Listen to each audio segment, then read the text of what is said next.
সবাইকে শুভেচ্ছা জানিয়ে মাছরাঙা দেশীয় সংবাদে স্বাগত জানাচ্ছি নাবিলা ফেরদৌস। দেশের অন্যান্য অঞ্চলের খবরের সঙ্গে আজ থাকছে খুলনা বিভাগের সংবাদ রূপসার তীরে। শুরুতেই গার্ডিয়ান লাইফ ইন্স্যুরেন্স সংবাদ শিরোনাম।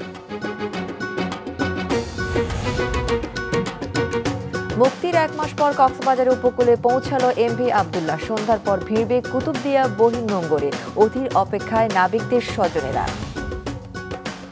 3 দফার সময় বাড়িয়ে 5 বছরেও শেষ হয়নি মেহেরপুর নার্সিং কলেজের নির্মাণ। ঠিকাদারি প্রতিষ্ঠানের অবহেলাই দায়ী বলছে স্বাস্থ্য প্রকৌশল অধিদপ্তর। এবার বিস্তারিত। মুক্তির 1 মাস পর কক্সবাজার উপকূলে পৌঁছালো জলদস্যুদের হাত থেকে মুক্তি পাওয়া বাংলাদেশি জাহাজ এমভি আবদুল্লাহ। সন্ধ্যার পর ভিড়বে কুতুবদিয়া বহির্নোঙরে। আগামীকাল চট্টগ্রামে ফিরছেন জাহাজের 23 নাবিক। প্রিয়জনদের বরণ করে নেওয়ার জন্য প্রতীক্ষার প্রহর গুনছেন স্বজনরা। আব্দুল্লাহ রাকিবের রিপোর্ট, ক্যামেরায় ছিলেন সঞ্জীব দে। অপেক্ষার প্রহর শেষ হচ্ছে এমভি আবদুল্লাহ জাহাজের 23 নাবিকের পরিবারের। দেশের জলসীমায় জাহাজটি পৌঁছানোর খবরে আনন্দের বন্যা বইছে তাদের মাঝে। জলদস্যুদের কবল থেকে মুক্তির পর আগামীকাল দেখা হতে যাচ্ছে স্বজনদের সাথে। প্রিয়জনদের বরণের প্রস্তুতি সহ পরিবারগুলো তৈরি করছেন পছন্দের খাবার। নাবিকদের সন্তানদের উচ্ছ্বাসেরও কমতি নেই। ভালো ভালো খাবার দেব বাবাকে। বাবা আসলে আমরা অনেক খুশি হব, সবাই বাবাকে আনতে যাব আর সারপ্রাইজ রাখছি। ছেলে যা যা পছন্দ করছে, কত ঈদে তো ওই পাঞ্জাবি টাঞ্জাবি সব কিনে রাখছে ছেলের জন্য। এখন শুধু ওকে নিয়ে আসলে আসলে বেড়াবো, ঘুরবো, আমাদের আবার নতুন ঈদ শুরু হবে আর কি। এই 23টা নাবিকের পরিবারে সবার পরিবারে একই অবস্থা হবে। আমার বাড়িতে আমার ছেলে আমার বুকে ফিরিয়ে আসবো, কোম্পানিরে আমি ধন্যবাদ জানাই। তার ফিরে আসাতে আমরা খুব আনন্দিত। উদ্ধার প্রক্রিয়ায় সহযোগিতা করার জন্য সংশ্লিষ্ট সবার কাছে আমি কৃতজ্ঞতা প্রকাশ করছি। সোমালিয়ায় জলদস্যুদের কবলে পড়ে এমভি আবদুল্লাহ জাহাজের 23 নাবিকের জিম্মি দশায় কেটেছিল 32 দিন। গেল 14 এপ্রিল মুক্তির প্রায় 1 মাসের মাথায় আজ ভোরে দেশের জলসীমায় জাহাজটি প্রবেশ করেছে বলে জানিয়েছে মালিকপক্ষ। বর্তমানে জাহাজটি কুতুবদিয়া উপকূলের পথে রয়েছে। রাতে সেখানে পৌঁছাতে পারে। আগামীকাল বিকেলে ছোট জাহাজে নাবিকদের চট্টগ্রামে নিয়ে আসার পরিকল্পনা রয়েছে জাহাজ কর্তৃপক্ষের। প্ল্যান হচ্ছে আমাদের কালকে যদি নাকি আবহাওয়া ঠিক থাকে তাহলে আমাদের ক্রুদেরকে আমরা ছোট একটা জাহাজ দিয়ে কুতুবদিয়া থেকে সবাইকে নিয়ে আসবো। এরপর সবাই যার যার বাসায় চলে যাবে। যেহেতু সবাই আসবে স্বাভাবিকভাবে আমরা অফিস থেকে যাবো, but that will not be a formal one বা ওই ধরনের কোনো স্পেসিফিক ইয়ে হবে না। গেল 12ই মার্চ সোমালিয়া উপকূল থেকে 600 নটিক্যাল মাইল দূরে জাহাজটি জিম্মি করে জলদস্যুরা। 32 দিন পর মুক্ত হয়ে সংযুক্ত আরব আমিরাতে পণ্য খালাস করে নতুন পণ্য নিয়ে 1 মে জাহাজটি দেশের পথে যাত্রা করে। আব্দুল্লাহ রাকিব, মাছরাঙা সংবাদ, চট্টগ্রাম। দর্শক, জাহাজ এমভি আবদুল্লাহর ফেরত আসা বিষয়ে সবশেষ তথ্য জানাতে চট্টগ্রাম থেকে সরাসরি যোগ দিচ্ছেন স্টাফ রিপোর্টার নাজমুল সাদেকি। নাজমুল, নাবিকদের বরণ করতে কি কি ব্যবস্থা নেওয়া হয়েছে?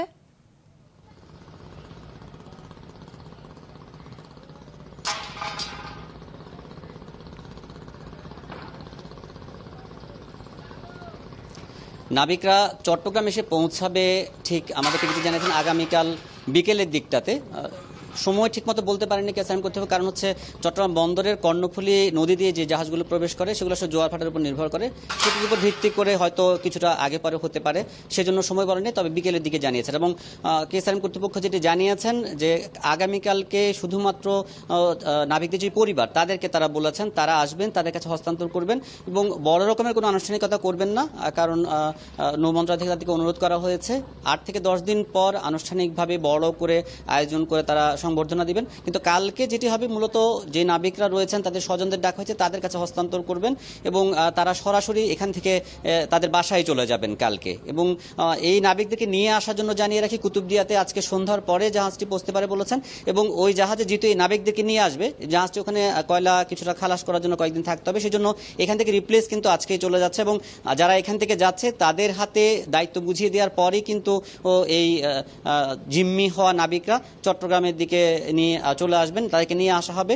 এবং যেহেতু বন্দর কর্তৃপক্ষের সাথে কথা হয়েছে, কেএসআরএম কর্তৃপক্ষ তারা জানিয়েছেন তারা আসলে মূলত বন্দরে যে জেটিগুলো আছে সেগুলোতে তারা এই নাবিকদেরকে নিয়ে আসতে চান না, লাইটারে যে করে নিয়ে আসবেন সেটি তাদের নিজস্ব যে ঘাট রয়েছে সদরঘাট এলাকার কেএসআরএম একটা নিজস্ব ঘাট রয়েছে সেখানেই তারা এই নাবিকদেরকে নামাতে চান এবং সেজন্য প্রক্রিয়া শুরু করেছেন, অনুমতিও চেয়েছেন, আশা করছেন পেয়ে যাবেন এবং তারা ভাবছেন যে এই তাদের নিজস্ব যে ঘাটি সদরঘাট এলাকার সেখান থেকেই পরিবারের কাছে হস্তান্তর করবেন নাবিকদের এবং তারা খুবই উৎফুল্ল যে এই কাজটি আসলে সফলভাবে তারা করার শেষ পর্যায়ে এসেছে। জাহাজ এমভি আব্দুল্লাহ দেশে ফেরা সংক্রান্ত সবশেষ তথ্য জানাচ্ছিলেন সহকর্মী নাজমুল সাদেকি। এবার খুলনা বিভাগের সংবাদ রূপসার তীরে।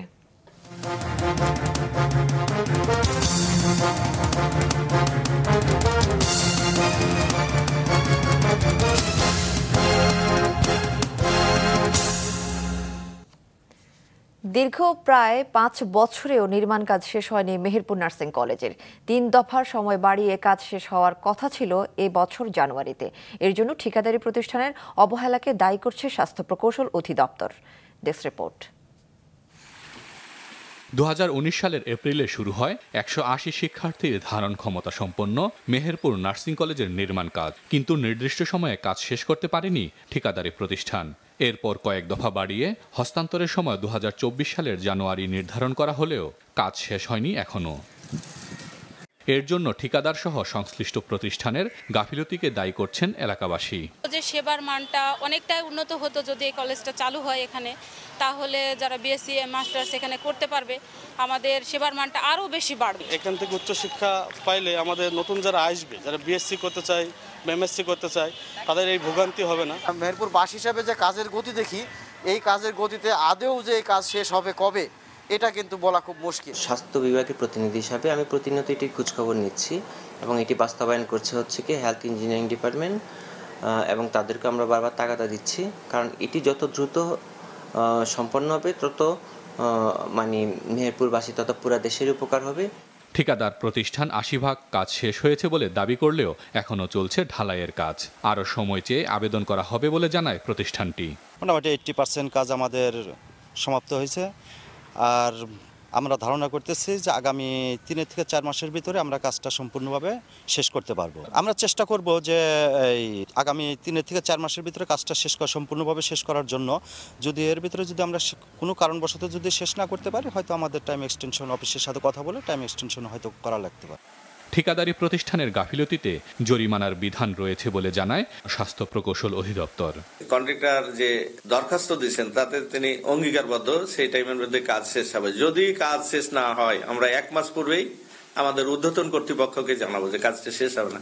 ঊর্ধ্বতন কর্তৃপক্ষ নিয়ম মাফিক যে করবে সেটাই আমরা সেইভাবেই আমরা সুপারিশ করব তার জরিমানার জন্য। সেপ্টেম্বর মাসে অতিবৃষ্টির কারণে সাইডটি আমাদের প্লাবিত হয়ে যায়, নিচু জায়গায় রোড থেকে প্রায় 5 ফিট 6 ফিট ডাউন প্লাবিত হয়ে যাওয়ার কারণেই আমাদের ওখানে কাজ প্রায় 40 দিন বন্ধ রাখতে হয়। যে ভাটাতে ইট আসে নাই, রাজমিস্ত্রি একবার চলে গেলে আবার আসতে একটা টাইম খেপো নাই, এই কারণে আমাদের 3য়বারের সময়বর্ধন হয়েছে। কয়েক দফায় বেড়ে মেহেরপুর নার্সিং কলেজের নির্মাণ ব্যয় দাঁড়িয়েছে 39 কোটি 60 লাখ টাকা, জানিয়েছে সংশ্লিষ্ট কর্তৃপক্ষ। হাসান মেহেদি, মাছরাঙা নিউজ ডেস্ক। যশোরের বেনাপোলের পুটখালী সীমান্তে ভারতীয় সীমান্ত রক্ষী বাহিনী বিএসএফ এর গুলিতে আমজেদ আলী নামে এক বাংলাদেশি আহত হয়েছে। গত রাত 8টার দিকে ঘটনা ঘটে। পরিবারের দাবি, পুটখালী চরের মাঠে বিএসএফ এর গুলিতে আহত হন আমজেদ আলী। বিজিবি বলছে ঘটনার সত্যতা যাচাই করা হচ্ছে। আহত আমজেদ জেলার সারসা উপজেলার কৃষ্ণপুর গ্রামের সুখচাঁদ আলীর ছেলে। গুলিবিদ্ধ আমজেদ আলীকে গেল রাতে 250 শয্যা বিশিষ্ট যশোর জেনারেল হাসপাতালে ভর্তি করা হয়েছে। সুন্দরবনের আমুরবুনিয়ায় অগ্নিকাণ্ডের ঘটনায় প্রতিবেদন দাখিলের জন্য আরও 7 কার্যদিবস সময় বাড়ানো হয়েছে। প্রতিবেদন না পাওয়ায় আগুন লাগার কারণ ও জীববৈচিত্র্যের ক্ষয়ক্ষতির বিষয়ে এখনও নিশ্চিত হতে পারেনি বন বিভাগ। তবে অধিক তদন্তের জন্য তদন্ত কমিটির সময় বাড়ানো হয়েছে বলে জানিয়েছেন বন কর্মকর্তারা। গেল 4 মে দুপুরে সুন্দরবনের পূর্ব বন বিভাগের চাঁদপাই রেঞ্জের আমুরবুনিয়া এলাকায় আগুন লাগে। পরে 47 ঘণ্টা চেষ্টা চালিয়ে বন রক্ষী ফায়ার সার্ভিস, নৌবাহিনী ও স্থানীয়রা আগুন নিয়ন্ত্রণ করে। এ ঘটনায় বন বিভাগ পূর্ব সুন্দরবনে চাঁদপাই রেঞ্জের সহকারী বন সংরক্ষক রানা দেবকে প্রধান করে 3 সদস্যের তদন্ত কমিটি গঠন করা হয়। প্রতিবেদনে দেওয়ার কথা ছিল আজ। সাতক্ষীরায় শুরু হয়েছে 45তম জাতীয় বিজ্ঞান ও প্রযুক্তি সপ্তাহ। সকালে জেলার সরকারি উচ্চ বিদ্যালয়ের মাঠে বিজ্ঞান মেলার উদ্বোধন করেন সাতক্ষীরা জেলা প্রশাসক মোহাম্মদ হুমায়ুন কবির। এ সময় আয়োজিত অনুষ্ঠানের সভাপতিত্বে ছিলেন অতিরিক্ত জেলা প্রশাসক শেখ মইনুল ইসলাম মঈন। 45তম জাতীয় বিজ্ঞান ও প্রযুক্তির সপ্তাহে বিভিন্ন স্কুল কলেজের শিক্ষার্থীরা অংশ নিচ্ছে। তৃতীয় ধাপের উপজেলা নির্বাচনের প্রার্থীদের প্রতীক বরাদ্দ দেওয়া হয়েছে আজ। সকালে প্রতীক বরাদ্দ দেওয়া হয় মানিকগঞ্জ জেলা সদর এবং সাটুরিয়া উপজেলা পরিষদ নির্বাচনের প্রার্থীদের। পটুয়াখালীর 3 উপজেলা এবং লক্ষ্মীপুর সদর ছাড়াও নোয়াখালী সদর, বেগমগঞ্জ ও কোম্পানীগঞ্জ উপজেলা পরিষদ নির্বাচনের 31 প্রার্থী পেয়েছেন প্রতীক। এছাড়া গাইবান্ধা, সুন্দরগঞ্জ ও সাদুল্লাপুর উপজেলা পরিষদ নির্বাচনে প্রতীক পেয়েছেন 34 প্রার্থী। প্রতীক পেয়ে নির্বাচনী প্রচারে নেমেছেন তারা। এদিকে পাবনা জেলা প্রশাসকের সম্মেলন কক্ষে লটারির মাধ্যমে জেলা সদর, আটঘরিয়া ও ঈশ্বরদী উপজেলার প্রার্থীদের প্রতীক বরাদ্দ দেন রিটার্নিং কর্মকর্তা। পাবনা সদরের চেয়ারম্যান পদে উপজেলা আওয়ামী লীগ সাধারণ সম্পাদক সোহেল হাসান শাহিন পান মোটরসাইকেল, এছাড়া কামিল হোসেন কাপ্পিরিস, আবু সাইদ খান হেলিকপ্টার, রফিকুল ইসলাম রুমন আনারস এবং মোশাররফ হোসেন পেয়েছেন ঘোড়া প্রতীক।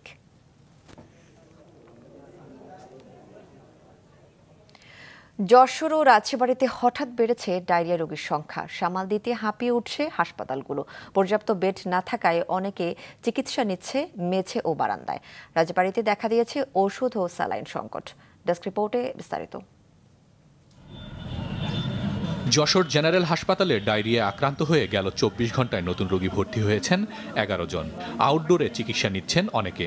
হাসপাতালে ডায়রিয়ার জন্য নির্ধারিত বেড 5টি, অথচ ভর্তি আছে 25 জন। বাড়তি শয্যা না থাকায় মেঝে ও বারান্দায় চিকিৎসা নিচ্ছেন অনেকে। 12-14 বার হওয়ার পরে তো আমি এখানে আইছি কালকে, তো এখানে আইসো সেই আর কোনো কমছে না। ওয়াইফের ভর্তি করার পরই 3 থেকে 4 ঘন্টা ব্যবধানের মধ্যে আমারও ডায়রিয়া শুরু হয়ে যায়। আর আমার ডায়রিয়া শুরু হলে আমি তখনই ওই ডাক্তারের সাথে পরামর্শ করে আমিও ভর্তি হয়ে থাকি। হাসপাতাল কর্তৃপক্ষ বলছে, সাম্প্রতিক তাপপ্রবাহের ধকল সইতে না পেরে অসুস্থ হয়ে পড়ছেন অনেকে। গরম বাড়লে রোগীর সংখ্যা বৃদ্ধির আশঙ্কা রয়েছে। আমরা আজকে দেখছি যে গত 24 ঘন্টায় 11 জন নতুন রোগী ভর্তি হয়েছে। মোট 25 জন রোগী ওই ওয়ার্ডে ভর্তি আছে। এদিকে রাজবাড়ীতেও বাড়ছে ডায়রিয়ায় আক্রান্তের সংখ্যা। গত কয়েকদিনে দৈনিক গড়ে 15 জন রোগী ভর্তি হয়েছে সদর হাসপাতালে। রোগীর স্বজনদের অভিযোগ, স্যালাইন সহ প্রয়োজনীয় ওষুধ সরবরাহ না থাকায় বাইরে থেকে কিনতে হচ্ছে। ব্যথার ইনজেকশন ওগুলো কিনে নিয়ে আসছি, স্যালাইন কিনে নিয়ে আসছি, পুশ করা স্যালাইন সবই কিনে নিয়ে আসা। কোনোটাই আমরা এখান থেকে শুধু সেবাটুক পাচ্ছি। বাড়ি থেকে ওষুধ কিনে আনছি, সেগুলো না দেওয়া হয়েছে বা খাওয়ানো হয়েছে। বাচ্চা হলো ডায়রিয়া হয়েছে, ঠান্ডা, এই দুটোই আছে, ওষুধ বাইরে থেকে আনতে হচ্ছে। ধরেন আমরা 3000 টাকা চলে গেছে, সরকারি হাসপাতাল ফ্রি দেয়, মানে আমাকে কিছুই ফ্রি পেলাম। ওষুধ ও স্যালাইন সংকটের কথা স্বীকার করে অতিরিক্ত রোগীর সেবা দিতে হিমশিম খাচ্ছেন বলে জানান হাসপাতালের একজন সিনিয়র নার্স। গরমে রোগীর চাপ বেশি, এই আজকে 1 ঘন্টার মধ্যে প্রায় 17-18 জন পেশেন্ট আসছে। তো আমরা চেষ্টা করে যাচ্ছি, আমাদের স্টাফ সংখ্যা কম। আর হ্যাঁ, স্যালাইন সাপ্লাই না থাকার কারণে একটু ঝামেলা হচ্ছে। অন্যান্য ইনজেকশন সাপ্লাই আছে, তো প্রচুর রোগীর চাপ। রোগী বৃদ্ধি পাওয়ার অন্যতম কারণ হলো আসলে ফুড পয়জনিং বা আমরা খাদ্যবাহিত রোগ বলতে পারি। আর কিছু কিছু রোগী ভর্তি হচ্ছে যারা পানিবাহিত রোগের কারণে এটা হচ্ছে। আর পাশাপাশি যে বাসি পচা খাবার কারণে অনেক সময় এই রোগগুলো হয়। চলতি বছর জানুয়ারি থেকে 13 মে পর্যন্ত শুধু রাজবাড়ী সদর হাসপাতালে 1750 জন রোগী ডায়রিয়া আক্রান্ত হয়ে ভর্তি হয়ে চিকিৎসা নিয়েছেন। হাসান মেহেদি, মাছরাঙা নিউজ ডেস্ক। দর্শক, রাজবাড়ী থেকে কিছুক্ষণ আগে জেলার হাসপাতালে স্যালাইন ও ওষুধ সংকট নিয়ে জানিয়েছেন ইমরান হোসেন মুনিম। রাজবাড়ী সদর হাসপাতালের তত্ত্বাবধায়ক ডাক্তার মোহাম্মদ শেখ হান্নান আমাকে জানিয়েছেন বর্তমানে তীব্র গরম এবং ফুড পয়জনিং সহ বিভিন্ন কারণে কিন্তু ডায়রিয়া রোগ বেড়েই চলেছে, যে কারণে তাদের কিন্তু প্রতিদিনই গড়ে 15 জন রোগী ডায়রিয়া ওয়ার্ডে ভর্তি হচ্ছে এবং ডায়রিয়া সহ সর্দি, কাশি, নিউমোনিয়া এবং শ্বাসকষ্টজনিত রোগীরাও কিন্তু তারা চিকিৎসা সেবা নিতে আসছেন সদর হাসপাতালে। এর বিপরীতে কিন্তু প্রতিদিন কিন্তু 1200 রোগী থেকে 1500 রোগী কিন্তু তারা সদর হাসপাতালে আউটডোর থেকেও চিকিৎসা নিচ্ছেন। তবে চিকিৎসা সেবা তাদের দিতে ব্যাহত হওয়ার মূল কারণ হলো যে অতিমাত্রায় কিন্তু রোগী ভর্তি হওয়ার কারণে তাদের চিকিৎসা সেবা দিতে ব্যাহত হচ্ছে এবং তিনি ঢাকা তাদের দপ্তরে বিভিন্ন স্যালাইন এবং ওষুধের জন্য তারা চাহিদা পাঠিয়েছেন। চাহিদা অনুযায়ী ওষুধ সরবরাহ পেলে তারা চিকিৎসা সেবা পুরোপুরিভাবে চালিয়ে যেতে পারবেন তিনি জানিয়েছেন। স্মার্ট বাংলাদেশ বিনির্মাণে সর্বজনীন পেনশন স্কিমের গুরুত্ব নিয়ে পাবনায় জেলা তথ্য অফিসারের উদ্যোগে অনুষ্ঠিত হয়েছে আলোচনা ও মতবিনিময় সভা। সকালে কারিগরি প্রশিক্ষণ কেন্দ্র মিলনায়তনে এ সভায় প্রধান অতিথি ছিলেন সরকারি শহীদ বুলবুল কলেজের অধ্যক্ষ প্রফেসর বাহেজ উদ্দিন। কারিগরি শিক্ষা কেন্দ্রের অধ্যক্ষ মোকসেদুল আলমের সভাপতিত্বে সভায় আরও বক্তব্য দেন সরকারি টেকনিক্যাল স্কুল অ্যান্ড কলেজের অধ্যক্ষ প্রকৌশলী সিদ্দিকুর রহমান ও জেলা সিনিয়র তথ্য কর্মকর্তা সামিউল আলম। সভায় বিদেশগামী প্রশিক্ষিত শতাধিক কর্মী অংশগ্রহণ করেন। পাবনায় ক্যান্সার, লিভার সিরোসিস, স্ট্রোক, পক্ষাঘাত সহ বিভিন্ন রোগে আক্রান্ত অসচ্ছল 249 রোগীকে চিকিৎসা সহায়তা হিসেবে জনপ্রতি 50,000 টাকার চেক বিতরণ করেছে জেলা সমাজসেবা অধিদপ্তর। দুপুরে জেলা প্রশাসকের সম্মেলন কক্ষে প্রধান অতিথি হিসেবে এ অনুদান বিতরণ করেন জেলা প্রশাসক মোহাম্মদ আসাদুজ্জামান। এ সময় উপস্থিত ছিলেন জেলা সমাজসেবা অধিদপ্তরের উপপরিচালক রাশেদুল কবির। ব্রাহ্মণবাড়িয়ায় আসামি ধরতে গিয়ে নারী ও শিশুদের মারধরের অভিযোগ উঠেছে জেলা গোয়েন্দা পুলিশের বিরুদ্ধে। এ ঘটনায় থানায় অভিযোগ দেওয়া হলে অতিরিক্ত পুলিশ সুপার জয়নাল আবেদিনকে প্রধান করে 3 সদস্যের তদন্ত কমিটি গঠন করেছে পুলিশ। স্থানীয় ও পুলিশ সূত্রে জানা যায়, সদর উপজেলার থলিয়ারা গ্রামের এক প্রবাসী সম্প্রতি দেশে ফেরেন। একই গ্রামের আরেক প্রবাসী তার কাছে কিছু স্বর্ণ দেন পরিবারের জন্য। সে স্বর্ণ পৌঁছে না দেওয়ার অভিযোগে থানায় মামলা করে ভুক্তভোগীরা। মামলার আসামি ধরতে গিয়ে নারী ও শিশুদের মারধরের অভিযোগ উঠে গোয়েন্দা পুলিশের বিরুদ্ধে।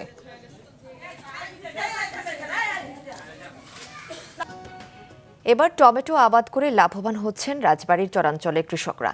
বিঘা প্রতি আয় করছেন লক্ষাধিক টাকা। এদিকে গাইবান্ধার বালুচরে মিষ্টি কুমড়ার আবাদ করে লাভবান হচ্ছেন কৃষকরা। রাজবাড়ী ও গাইবান্ধার প্রতিনিধির পাঠানো তথ্য ছবিতে ডেস্ক রিপোর্ট। রাজবাড়ীর পদ্মার চরাঞ্চলের বিস্তীর্ণ ক্ষেত জুড়ে আবাদ হয়েছে বিউটি প্লাস, বিউটিফুল, বিপ্লব প্লাস ও বাহুবলী জাতের টমেটো। সার ও কীটনাশক সহ বিঘা প্রতি 20 থেকে 30,000 টাকা উৎপাদন খরচ পড়েছে কৃষকদের। ফলন পাচ্ছেন 60 থেকে 70 মন। মানভেদে কেজি প্রতি বিক্রি করছেন 30 থেকে 35 টাকায় এবং মন প্রতি মানভেদে করছেন 1.5 থেকে 2,000 টাকায়। আর এরই মধ্যে বিঘা প্রতি 1 লাখ টাকা লাভ করেছেন কৃষকরা। গতবার বিক্রি হয়েছিল 8 টাকা, 10 টাকা, 7 টাকা, 5 টাকা। এবার 30-এর উপরে যাচ্ছে বিক্রি। গতবারকার সাথে এবার এই বেশি বেচাকিনি করতে পারছি, কিন্তু বিঘা প্রতি 1 লক্ষ টাকা বেশি হচ্ছে বেচাকিনি। শহরাঞ্চলে পরিমাণেতে সার কম লাগে, ফসল ভালো হয়। জেলা কৃষি সম্প্রসারণ অধিদপ্তরের তথ্য মতে চলতি বছর জেলায় টমেটো আবাদ লক্ষ্য ছাড়িয়ে গেছে। গত বছর চেয়ে আবাদ বেশি হলে এবছর কৃষক ভালো দাম পাচ্ছে। এবছর দাম কৃষক প্রতি বিঘাতে প্রায় 2 লক্ষ টাকা লাভ হচ্ছে। দাম এই পর্যায়ে দামটা, এটাতে আমরাও হ্যাপি যে এরকম দাম কৃষক যদি পায় তাহলে আগামীতে টমেটো আবাদ করবে। দামটা খুব বেশি বাড়ার সম্ভাবনা নাই, আর এই দামের চেয়ে বেশি কমলে আবার কৃষকের লস হবে। গত বছর যখন টমেটোর কেজি এই সময় 10 টাকা ছিল, কৃষক প্রচুর লস হয়েছে, কারণ 1 কেজি টমেটো উৎপাদন করতে প্রায় 20 টাকা খরচ। এদিকে গাইবান্ধার সুন্দরগঞ্জ, সাঘাটা, ফুলছড়ি ও সদর উপজেলার 1.5 শতাধিক বালুচরে আগাম জাতের মিষ্টি কুমড়া আবাদ করেছেন এবার 3,500 কৃষক। কেজি প্রতি বিক্রি করছেন 25 থেকে 30 টাকা দরে এবং বিঘা প্রতি লাভ করেছেন লাখ টাকা। এই আগাম বিট কুমড়া আবার চাষ করিয়ে চরাঞ্চলে চাষ করিয়ে লাভবান হচ্ছি।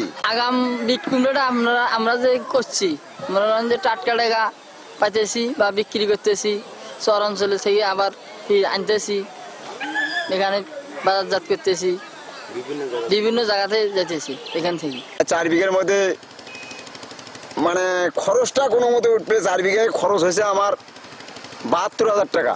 জেলার চরাঞ্চলের মাটি ও আবহাওয়া অনুকূল হওয়ায় মিষ্টি কুমড়া আবাদে কৃষকদের প্রয়োজনীয় পরামর্শ ও সহযোগিতা দেওয়া হচ্ছে বলেন জেলা কৃষি সম্প্রসারণ অধিদপ্তরের কর্মকর্তারা। আমাদের প্রচেষ্টা প্লাস কৃষকের প্রচেষ্টা প্লাস আমাদের উপসহকারী মাঠ পর্যায়ে যারা আছেন তাদের প্রচেষ্টায় আমরা এবার আগাম যে মিষ্টি কুমড়াটা হয়েছে সেটা ব্যাপক আমরা ফলন পাচ্ছি। ফলে কৃষকরা আগাম ফসল তোলার ফলে মাঠে একটা ব্যাপক একটা চাহিদা বা বাজারের ব্যাপক চাহিদা থাকার ফলে তারা ভালো একটা দাম পাইতেছে। মাটির ধরন ও জলবায়ুর নিরিখে টমেটো ও মিষ্টি কুমড়া সহ নানা ফসল আবাদ করে আর্থসামাজিক উন্নয়নে গুরুত্বপূর্ণ ভূমিকা রাখতে পারে দেশের প্রায় সব চরাঞ্চলের মানুষ মনে করেন সংশ্লিষ্টরা। নাদিয়া আফরিন, মাছরাঙা নিউজ ডেস্ক। বান্দরবানের থানচিতে ব্যাংক ডাকাতি মামলায় কেএনএফ এর সহযোগী সন্দেহে গ্রেপ্তার 3 আসামি এবং জিপ চালকের রিমান্ড মঞ্জুর করেছে আদালত। দুপুরে জেলা কারাগার থেকে চিফ জুডিশিয়াল ম্যাজিস্ট্রেট আদালতে হাজির করা হয় তাদের। এ সময় জিজ্ঞাসাবাদের জন্য পুলিশ রিমান্ডের আবেদন করলে সোনালী ও কৃষি ব্যাংকে ডাকাতির ঘটনায় থানচি থানার 2 নম্বর মামলায় টাইসন বম ও ভান লিয়ান বমকে 2 দিন এবং 3 নম্বর মামলায় আরও 2 দিন রিমান্ডের আদেশ দেয় আদালত। একই সাথে থানচি থানার 3 নম্বর মামলায় গ্রেফতার আসামি ভানলাল বয় বমকে 2 দিন এবং জিপ চালক কপিল উদ্দিন সাগরকে 1 দিনের রিমান্ডের আদেশ দেওয়া হয়। কুমিল্লায় যুবলীগ নেতা হত্যা মামলার মৃত্যুদণ্ডপ্রাপ্ত 2 আসামি আন্তর্জাতিক অপরাধ ট্রাইব্যুনালের এক যুদ্ধাপরাধী এবং 3 মাদক ব্যবসায়ীকে গ্রেফতার করেছে র্যাব। দুপুরের সংবাদ সম্মেলনে র্যাব জানায় গতরাতে জেলা সদর দক্ষিণ থানার উত্তর রামপুর এলাকা থেকে আন্তর্জাতিক অপরাধে ট্রাইব্যুনাল 1 এর গ্রেফতারি পরোয়ানাভুক্ত পলাতক আসামি মোহাম্মদ আবু বকর সিদ্দিককে গ্রেফতার করা হয়। নগরীর শাসনগাছা এলাকা থেকে 14 গ্রামের যুবলীগ নেতা জামাল উদ্দিন বাক্কা হত্যা মামলায় মৃত্যুদণ্ডাদেশপ্রাপ্ত পলাতক 2 আসামি খন্দকার মফিজুর রহমান ও রেজাউল করিম বাবুলকে গ্রেফতার করা হয়। এছাড়া জেলার বিভিন্ন এলাকায় মাদক বিরোধী অভিযানে তানভীর ইউসুফ ও সাগর নামে 3 জনকে আটক করা হয়। দিনাজপুরের হিলিতে শুরু হয়েছে নিম্ন আয়ের মানুষের জন্য ফ্যামিলি কার্ডের মাধ্যমে সুলভ মূল্যে টিসিবির পণ্য বিক্রয় কার্যক্রম। সকালে হাকিমপুর সরকারি ডিগ্রি কলেজ চত্বরে কার্যক্রমের উদ্বোধন করেন উপজেলা একাডেমিক কর্মকর্তা সাখাওয়াত হোসেন। এবারে 470 টাকা প্যাকেজ মূল্যে 100 টাকা লিটার দরে 2 লিটার সয়াবিন তেল, 30 টাকা কেজি দরে 5 কেজি চাল এবং 60 টাকা কেজি দরে 2 কেজি মসুর ডাল দেওয়া হচ্ছে। উপজেলার 10,571 জন এই পণ্য পাচ্ছেন। খোলা বাজারের চেয়ে কম দামে পণ্য পেয়ে খুশি নিম্ন আয়ের মানুষ। মাছরাঙা দেশের সংবাদ শেষ করার আগে গার্ডিয়ান লাইফ ইন্স্যুরেন্স সংবাদ শিরোনামগুলো আরও একবার।